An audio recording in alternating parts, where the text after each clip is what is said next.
What you eat today walks and talks tomorrow. This is one of my favorite quotes by Esther Blumenfield. I absolutely love it. And today's topic is how to be raw vegan when the people around you are not. My family is not raw vegan. Most of my friends are not raw vegan. So I'm going to give you guys 10 amazing points on how to maintain raw, how to be raw, how to cook your dinners and stay raw when the people around you are not. And then also at the end as well, I'm going to talk to you guys about how to be raw socially and what I do in social settings, like if I go to a party or to a restaurant or things like that. So this is gonna be a great video. Make sure you give it a big thumbs up right now. Subscribe if you don't already, and let's get right into it. You have to realize, especially if you're new to raw or you're not past the cravings, you have to realize that your taste buds do change and the cravings do change. When I'm preparing my family's cooked meals, I literally don't crave them at all or have any desire to eat them at all anymore. So this is a real mental game for you guys, especially in the beginning. If you're having these cravings and you're having these desires for these other foods, you have to really get in check with your mind and mentally and realize like this is temporary, this will change. If I can get through this won't be how it is forever,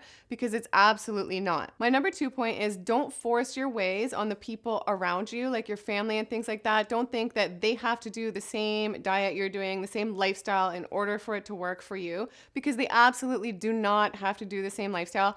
And I feel like anytime you become overbearing about it or forceful or telling people what to do, it makes them want to run the other way. Find what works for you. If this lifestyle works for you like it does for me, great. Definitely give it a big shot. Hang in there for the cravings and then just be the inspiration. If it does work for you, don't sort of force it on the other people. Number 3, this is a really important point. This has to do with dinner. I think dinner is the hardest time for people by far, I would say. So I think it's really important to get a few staple meals that you absolutely love. Do the research, spend the time to go on YouTube or find recipe books, or even if you eat really simple, whatever that might be, find the dishes that get you the most excited and have those as your go-to meals at dinner. And I think also at dinner, it's good to have a big appetite, but it's maybe you don't want to let yourself get too hungry, because I feel like if you let yourself get too hungry and you're preparing meals for your kids or your husband or your family around you, whoever, your wife, whatever that might be, then you might be super tempted to just eat their food. A great appetite is good, but maybe dim it down just a little bit so you're not more tempted to eat those foods, like snack on some raspberries or have some green juice to sort of keep you on track. So number 4, guys, this is one of the most important points of all these points, and this has to do with mood. So especially at dinner time, I think it is super important to keep your mood high, your vibe high.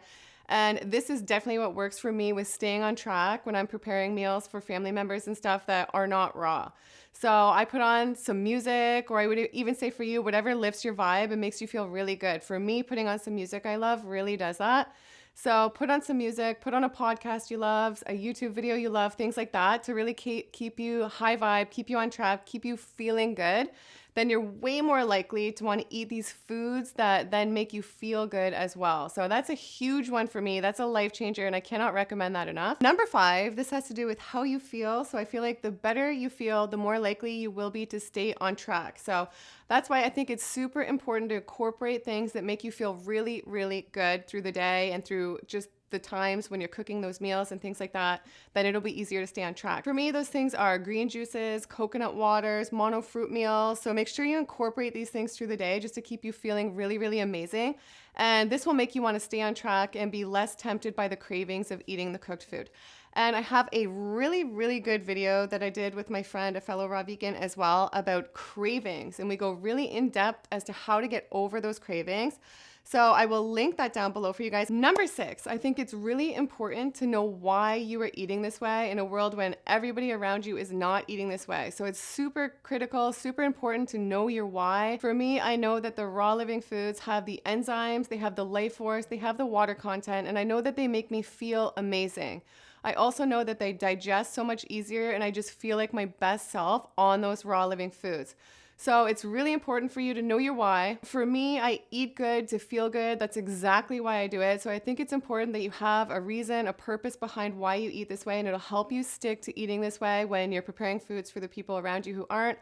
I know that if I were to eat the cooked meals that my family members eat, even if it's like sweet potatoes or something like that, I know that if I were to eat those foods over the nice raw meal I prepared, that I will not feel nearly as good. So that's why I choose to eat the foods, because they just make me feel so alive and feel so energized and feel so much better. And number 7, this point was brought to you by Mimi Kirk. She's an 83-year-old long-term vegan. She spent many years raw vegan as well. So I interviewed her on my channel, which I will link the amazing interview down below.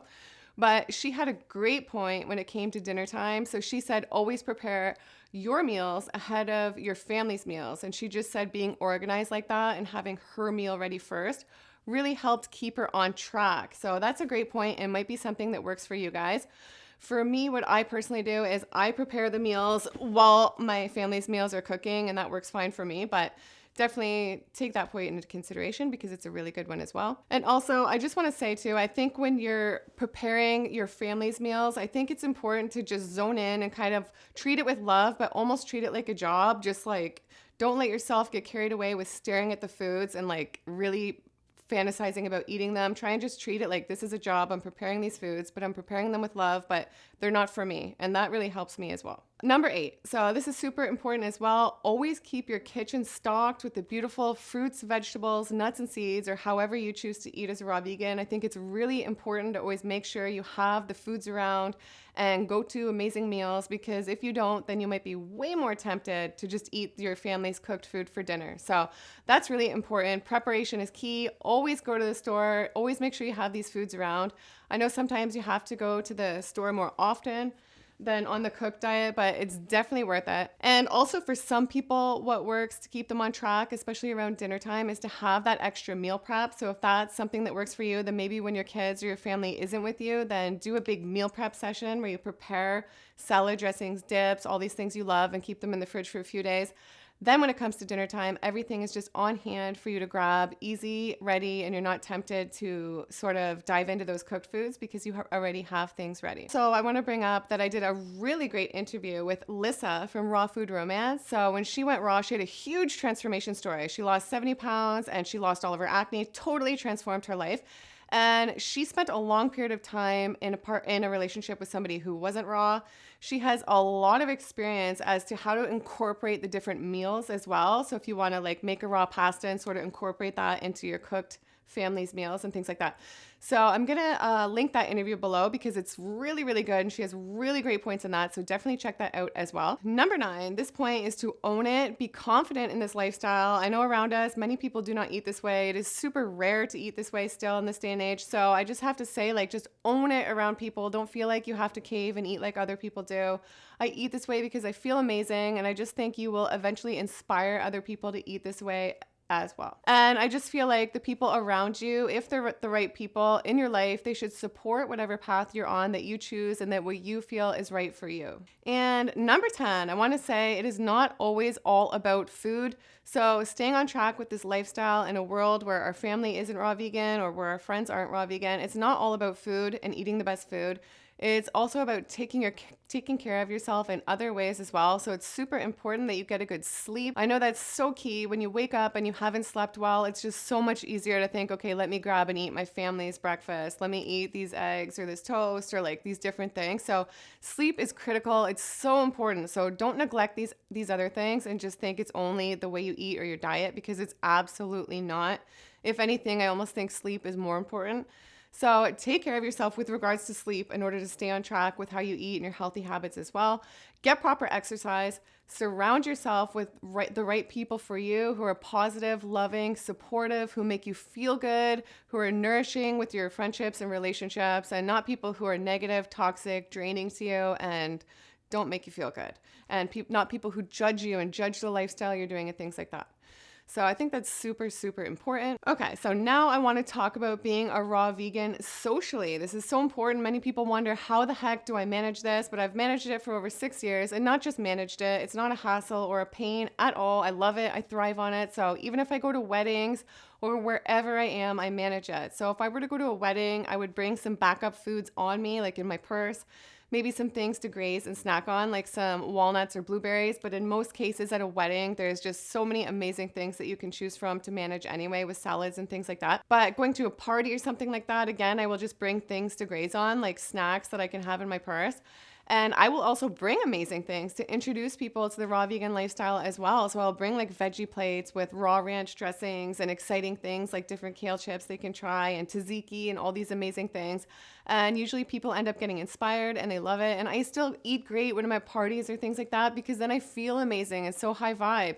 And I go home to bed and I feel great and I wake up great. I don't wake up like with a hangover, feeling like crap, and the pictures turn out because I didn't look all drunk and like crap, right? So it's just really a great thing, and it is really worth staying on track regardless of the situation you are in, because in life everything is about you and how you take care of yourself. Like nobody else is dealing with the outcome of you being hungover or eating like crap. It's you in charge of your own life, and you are the creator of your own life. And in order to live your best life, in my opinion, it really starts with how you nourish yourself and how you take care of yourself. And I just want to say too, as a raw vegan now for, like, you guys know, over 5 years, I have lost a lot of the relationships that I had before. So specifically those relationships that were based on bonding over going out for beers and wine and drinking and eating crap food. Those relationships have totally fallen away, and it hasn't felt like a loss to me at all. It's sort of felt like I've evolved and I'm going to the next level. And as a result, I have attracted to me some of the most deep, loving, amazing relationships that I ever could have imagined. So I just want to say, if you think this is a hard transition and nobody does this and you're feeling lonely, just remember, like, the people will come. The universe has a way of working things out for you. It's not going to leave you feeling alone and feeling deserted and feeling unhappy. So if you really feel like this is your best path for you, being raw vegan, then definitely stay on track. If I can do it in my tiny apartment with 2 kids and cook for everybody around me for 5 years now, then anybody can absolutely do it. So I do hope this video has given you some inspiration. If it has, give it a big thumbs up. Make sure you subscribe, and I will see you guys in the next video. Bye.